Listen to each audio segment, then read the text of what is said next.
Hey guys, welcome back to another Quick Tips episode. Today, as the title states, we're going to cover the boomerang effect that Instagram made so popular. We're going to do it in Final Cut Pro, and I'll run over a few different variations that we can do on this to give it kind of that little extra look for the vintage feel. Don't want to waste any time, let's jump in here.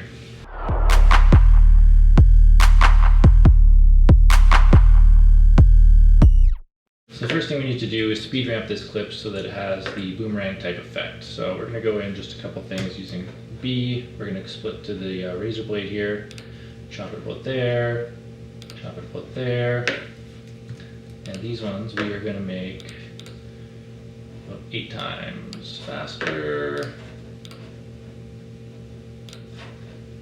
And this one we're going to make normal speed. And the center clip we're going to make double speed because it was in slow motion at the time. So there's kind of our base clip, and we're going to boomerang that back. So what we need to do, highlight all the clips, Option G to make a new group.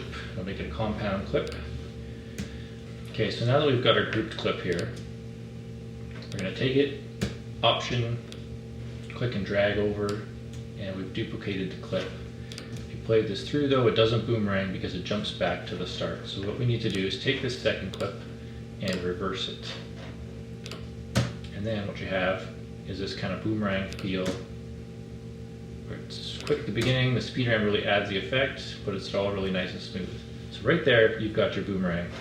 Now what you can do, highlight these again, Option G, okay, boomerang clip, and you can drag this, so if you want it to go twice, again hold Option, click and drag over.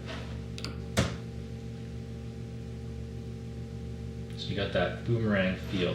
Now to give it that vintage kind of chopped up effect that Instagram does, you need to frame drop. Now Final Cut Pro doesn't have that option, but I'm going to show you one way to do it that you can get around that way. It's a little bit more work, but it takes, less than 5 minutes. So let's jump back in here. First thing we need to do, take the clips and we need to export as an image sequence. I'm exporting as JPEG. I'm going to create a new folder here. We're going to do it in there and we're going to save. So what it's going to do is it's going to bounce all those individual frames into images. Now we can get out of here, we'll go in and find that folder that we created, sort by name. We're going to shrink our window down so that it only has 2 columns. And what we can do here is we can take every second frame. We're going to do every second here just to show you what it looks like. We'll take every second frame. We're just going to delete it. We can jump back out of there, go back into our project in Final Cut, import media, find that folder that we just created and deleted the frames out of. Tutorial, import the clips, and it brings us all the frames. Okay, so once you've imported all the individual frames that you've brought over, highlight them all, drag them down into the storyline. From there, Control D to change the duration, set it for 1. Then you just have some individual frames, and this is what it looks like. Now you can see it's kind of got that choppy feel that we're going for. However, it's way too fast now. It doesn't have the same vibe that it needs to. So what we're going to do is we're going to select all these again. We're going to make a group out of them.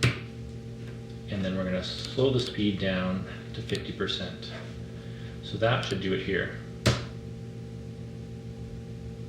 That kind of gives it that vintage effect. So from there you could give it a vintage color grade, add a little bit of grain, a little bit of noise, kind of give it that vintage vibe if you like.